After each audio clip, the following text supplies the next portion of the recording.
शुरू अल्लाह ताला के नाम से जो बड़ा मेहरबान और निहायत रहम करने वाला है। अस्सलाम वालेकुम प्यारे बच्चों, कैसे हैं आप सब लोग। मुझे यकीन है कि सेहतमंद और तंदुरुस्त होंगे। मैं हूँ आपकी मौलमा हिना और आज हम पढ़ेंगे जमात शिशम उर्दू की किताब में से उसका सबक नंबर 16 जिसका उन्वान है वादी नीलम।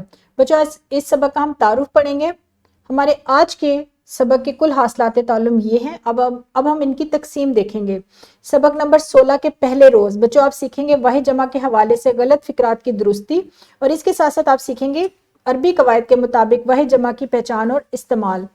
सबक नंबर 16 के दूसरे दिन आप सीखेंगे हरूफ इस्तिफाम और हरूफ ताकीद की पहचान और इस्तेमाल। इसी रोज़ बच्चों आप सीखेंगे अल्फाज के इंतखाब में लुगत और थिसारिस का इस्तेमाल करना और इसके साथ साथ आज ही के रोज़ आप सीखेंगे साबको लाकों का दुरुस्त इस्तेमाल। सबक नंबर 16 के तीसरे दिन बच्चों आप सीखेंगे फ़हम के साथ नज़्म व नसर पढ़कर मुतल्लिका सवालात के जवाब देना। और सबक नंबर 16 के चौथे रोज़ इसी हासिल ताल्लुम को हम दोबारा शुरू करेंगे, फ़हम के साथ नज़्म व नसर पढ़कर मुतल्लिका सवालात के जवाब देना। सबक नंबर 16 के पांचवें दिन बच्चों आप सीखेंगे रस्मी और गैर रस्मी खत लिखना।